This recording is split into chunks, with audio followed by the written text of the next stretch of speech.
Every good lake freighter has to have a smokestack. This is one I built for one of my old-fashioned boats, so it's very tall. And you can see it's got a nice tube, a nice flat black, like all the old-fashioned ones. So I'm going to show you how to do this. There are two types of tubes you can use for this. These are model rocket tubes. This one is a BT-20 or an 18 millimeter. You can see it's way too big for the stack we're going to build. But I would recommend, if you've got bigger boats, you want to buy one. Next is a BT-5 or a 13 millimeter. That's going to be perfect for our size. These are easy to find. You can take model rocket BT-5 and put it into Google search, and they'll come up with places where you can buy these tubes. Now I use a centering ring to make my circles, but you probably don't have a centering ring if you never did model rockets. So we'll get our time card here, and we're going to make our own centering device. Notice when I make a cut like this, I do it in a squiggle. That way I know which side of the paper is the hand cut side and which side is the factory cut side, so I know which edge is the squarest. Next, take your tube, wrap it around there, and you'll have this to the size of, you'll be cutting to the size of the stack that you want. So in this case, this is our size, and we're going to run a circle completely around the tube. Once we get our complete circle, we're going to take Mr. X-Acto knife and we're going to cut it off right there. Now, you have to make a line, vertical line up and down the tube. I use this little angle aluminum. That works really good for making these lines on model rockets. But again, if you don't have model rocket skills and you don't have model rocket stuff, you wouldn't have one of these. So a door jamb will actually work. You can put this up in the door jamb and you can make a completely straight line right up and down it. This is an important reference line. We're going to be using it throughout this entire construction. There's our reference line and we're good to go. Let's make a smokestack.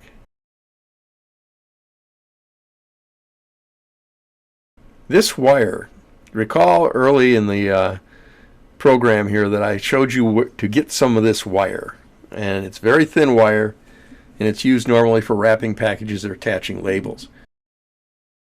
See my previous video in order to find out about that.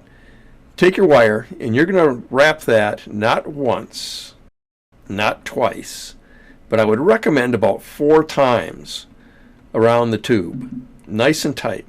Wrap it about 4 times. The reason why you're doing it 4 times is, even though we're only going to use 2 of these, if you mess one up, then you're stuck. If you have a couple of spares, you can just toss them away. So there's mine. Now, I'm going to get my handy Jim Dandy nail clippers. I'm going to take those, and I'm going to cut away the excess, the part that isn't curved. So all the straightness, I get cut away. And I end up with a little springy sort of thing here. Now take your springy thing, and we're going to put that right back on the tube. And then we're going to go to our reference line, and we're going to put the end, one end of the springy thing on the reference line. That's the point where you will cut each one of these rings right at that point. So they'll all be the same size. Next, we're going to figure out where we're going to put our rings. And I measured this one out. I'm going to have 2 rings evenly spaced. I'm going to put one there and one there, and I'm going to need my Jim Dandy circle tool. I'll go around there and I'm going to make 2 circles, once again, exactly where the hash marks are for those rings. Those are going to be my ring guides. So just draw them on with a pencil. They should be fairly neat. I usually like to start right at the vertical reference line and go all the way around.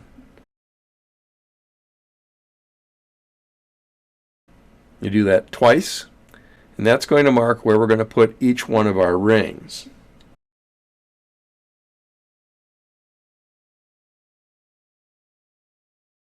Now there are other types of tubes you can use for this if you want to scrounge them up. Believe it or not, after I got married, I found out that there was a female type of asset that had tubes like this. I'm not going to tell you what it is. This is where our rings go, and we're going to slide them on there, and we're going to reference them out to that vertical line. Now, when you push these together, if they overlap, then you want to cut away part of one end. Not a lot, just trim it away so that they don't touch when you've got it firmly against there. It's okay if they're a bit too small, because that gap we're going to use later. If there's not a gap, that's okay too. Now, take your super glue and glue just one end. Right as square as you can on the circular reference line, just glue one end, let it dry. Once that's dry, even it up, and you're going to glue the entire ring all the way around, as long as it's right on the circle reference. That's pretty important because you don't want your ring to be crooked. Notice when you got one end glued, there's some play in it, so you can mess around with it a little bit. And this is another good time to check and make sure that those two ends don't overlap. Now, I use these handy dandy clamps right here to hold my rings in place. That's because I got tired of gluing my fingers to these smokestacks. Now, once again, reference the line, and if you got a gap, that's okay.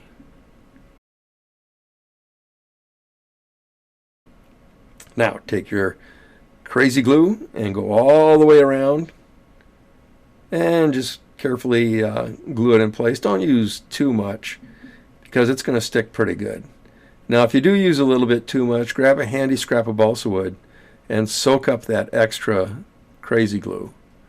Do not glue your fingers with this. If you do glue your fingers, remember, nail polish remover, which is acetone, will help you remove that. Now we got both rings on and both glued in place. And here's what we do with that little notch. See where that notch is? You can just take a toothpick or a dowel and attach it right there.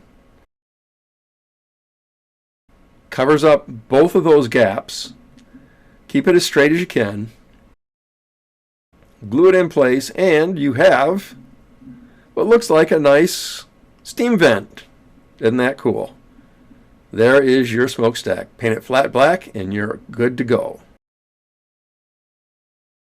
Now, ours that we're using on the model we're building right now is substantially smaller and shorter than that one. So here you can see it. I did it with the longer one because it was easier to illustrate.